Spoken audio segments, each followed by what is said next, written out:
நான் வரும்போது என்ன ஒரு படம் பேர் வித்தியாசமாக இருக்குன்னு தான் வந்தேன். ஆனால் அன்புக்கும் கோவத்துக்கும் சரியாக தான் இருக்குது. ரொம்ப நல்லா நடிச்சிருக்காரு. புதிய ஹீரோனாலும் நல்லா நடிச்சிருக்காரு. இந்த சமுதாயத்துக்கு தேவையான படம் இது. என்னோட திருநெல்வேலி எனக்கு ஊர். ஸோ தென் மாவட்டத்தில் இன்றைக்கி நம்ம எவ்வளோ தான் படிச்சிருக்கோம் வெளியே வந்தாலும் இன்றைக்கி எவ்வளோ தான் படிச்சிருக்கோம் மாறிட்டு கால சூழ்நிலை மாறிட்டு இன்றைக்கி ஜாதி இல்லைன்னு பேசினாலும் இன்றைக்கி ஜாதி ஆதிக்கமும் சாமி ஆதிக்கமும் இருக்க தான் செய்யுது. ஸோ அதுக்கு ஒரு சிறந்த ரீப்ளேவான படம் தான் இது. என் பையன் என்ன தெரியுதா? தெரியுது சார். சார் உங்களோட 9 ரூபாய் நோட்டுக்கு பெரிய ஃபேன் சார் நான். சரி சரி நல்லது. விஜித் பச்சன் எப்படி நடிச்சிருக்காரு சார்?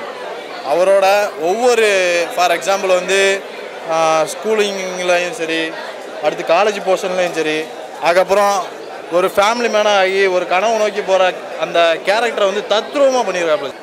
நல்லாயிருக்கு படம். ஆக்சுவலி இப்போ சமூகத்துக்கு தேவையான படம் இதுதான். அந்த மாதிரி ஒரு முக்கியமான விஷயம் வந்து என்னென்னா வந்து பிறப்பால் வந்து ஜாதி வரலன்றதை தெளிவாக சொல்லியிருக்காங்க. அதுவே வந்து பெரிய பெரிய படங்கள் கொண்டாடுறதுல இந்தமாரி படங்கள் ரொம்ப கொண்டாட வேண்டிய விஷயம் இருக்குது. கொண்டாடுறதை விட அது நம்ம தெரிஞ்சிக்க வேண்டிய விஷயம் நிறைய இருக்குது. சரிங்களா? அதுதான் முக்கியம். நம்ம அதில் போய் என்ன பண்ணணும், என்ன பண்ணியிருக்காங்கன்றதை நம்ம அதை கண்டிப்பாக அதில் பார்க்கணும். இதில் ஒரு டிஃப்ரெண்ட் என்னென்னா அவர் ரொம்ப நல்லா நடிச்சிருக்காரு. புதிய ஹீரோனாலும் நல்லா நடிச்சிருக்காரு. இந்த சமுதாயத்துக்கு தேவையான படம் இது.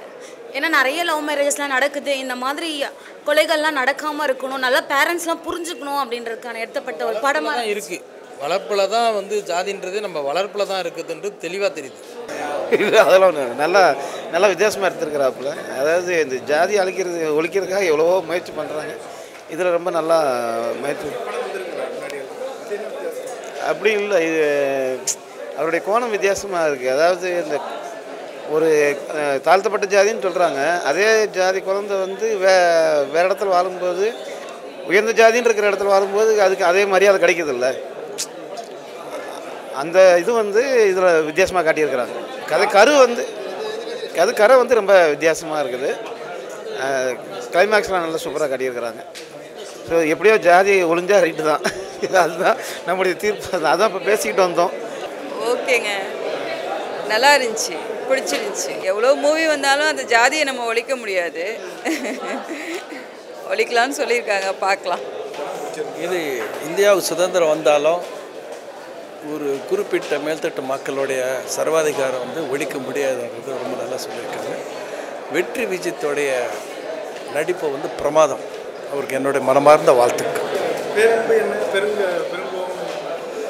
அதான் ரொம்ப இல்லை, அவரு ரொம்ப அன்பாக இருக்கக்கூடிய ஒரு ஆள் வந்து சடனாக வந்து அவரை சீண்டு விடும்போது அதோட கோபத்தையும் அவர் எந்த அளவுக்கு வந்து ஒரு அன்பாக இருக்கிறார், எந்த அளவுக்கு வந்து அவருடைய சோதனைகள் வரும்போது அது எந்த அளவுக்கு எக்ஸ்ட்ரீமாக போகிறாருன்றது வந்து ஒவ்வொரு மனிதனுக்குள்ளே இருக்கிற ஒரு கோபத்தை வந்து ரொம்ப அருமையாக இல்லை அவங்க சொன்ன விதம் தான்.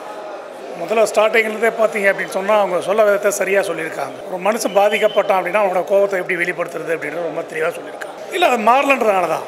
மாறினா ஏன் எடுத்து சொல்ல போகிறோம், இன்னும் மாறல அப்படின்றத தான் எடுத்து சொல்லிட்டு இருக்காங்க. ஸோ இப்போ இதை பார்த்தா திருந்தணும் அப்படின்றதான் எல்லோருடைய ஆசையாக இருக்கும். இல்லை அவரோட ஃபீல் வந்து பார்த்திங்கன்னா ஒவ்வொரு சீனில் அவர் தெரிஞ்சது கிட்டத்தட்ட அதை ரொம்ப உள்வாங்கி பண்ணியிருக்காரு.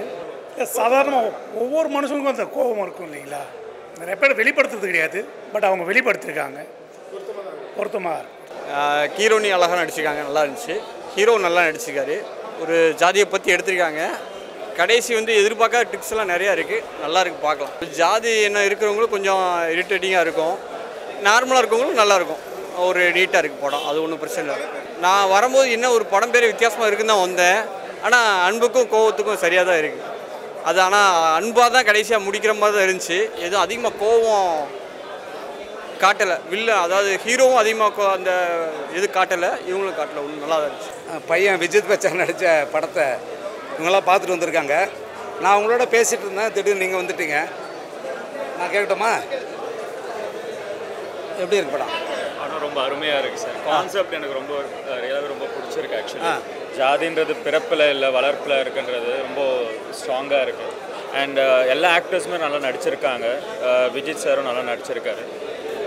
நல்ல படம் சார். இல்லை இளைஞர்களுக்கு யூத்துக்கு இது என்ன மாதிரி? கன்ஃபார்மாக யூத்துக்கு போய் சேர வேண்டிய படம். நிறைய யூத் வந்து பாருங்கள், இந்த மாதிரி படங்களை கொஞ்சம் சப்போர்ட் பண்ணுங்க. நல்ல கான்செப்ட் ஆக்சுவலி. இது எதுக்காக இந்த படத்தை பார்க்கணும், இப்போ எதுக்காக வந்தீங்க நீங்கள் சொல்லுங்கள், வெளிப்படையாக சொல்லுங்கள். படம் வந்து எல்லாருமே பார்க்கணும். எல்லாருமே நம்ம சொசைட்டியில் இருக்கிற வயசு வித்தியாசமே இல்லாமல் எல்லாருமே இந்த படம் பார்க்கணும். ஏன்னா ஜாதி வந்து எந்த அளவுக்கு ரொம்ப ஆணவ கொலை இதெல்லாம் பற்றி சொல்லியிருக்காங்க. அப்போது இது எல்லாருமே நாட் சிட்டியில் மட்டும் சொல்ல, நான் வந்து நிறைய கிராமங்கள்லேயும் இந்த படம் வந்து எல்லாருமே பார்க்கணும், அதுதான் என்னோடய ஆசை. படத்தில் நடித்தவங்க எல்லாருமே வந்து ஃபர்ஸ்ட் கிளாஸ் ஆக்டர்ஸ் என்னை பொறுத்த வரைக்கும். அவங்க ஹீரோவாக இருக்கட்டும், ஹீரோயின், வில்லனாக நடித்தவங்க, நெகட்டிவ் ஷேடில் நடித்தவங்க எல்லாருமே அவ்வளோ நல்லா நடிச்சிருந்தாங்க. எனக்கு அந்த ட்விஸ்ட்டு ஒன்று பிடிச்சது சார். ரொம்ப அந்த ட்விஸ்ட்டு வந்து ரொம்ப இளையராஜா எப்படி அவர் தான் இசை பண்ணியிருக்காரு. சொல்லவா வேணும், ராஜா சார் மியூசிக் தம்பி நீங்கள் சொல்லுங்கள், உங்களுக்கு இதில் பிடிச்ச அம்சம் என்ன, எப்படி சார்? குறிப்பாக கதைக்களம் வந்து ஆல்ரெடி நிறைய நான் பார்த்துருக்கேன். ஏன்னா நான் வந்து தென் மாவட்டத்திலேருந்து வர்றோம். என்னோட திருநெல்வேலி எனக்கு ஊர். ஸோ தென் மாவட்டத்திலேருந்து இன்றைக்கி நம்ம எவ்வளோ தான் படிச்சிருக்கோம் வெளியே வந்தாலும், இன்றைக்கி எவ்வளோ தான் படிச்சிருக்கோம் மாறிட்டு கால சூழ்நிலை மாறிட்டு இன்றைக்கி ஜாதியம் இல்லைன்னு பேசினாலும் இன்றைக்கி ஜாதி ஆதிக்கமும் சாமி ஆதிக்கமும் இருக்க தான் செய்யுது. ஸோ அதுக்கு ஒரு சிறந்த ரீப்ளேவான படம் தான் இது. ஜாதியை வந்து ஒழிக்கணும்னு நினைக்கிறவங்க, அடக்குமுறையிலேருந்து வெளியே வரணும்னு நினைக்கிறவங்களுக்கு சரியான படம் தான் பேரன்பும் பெருங்கவும்.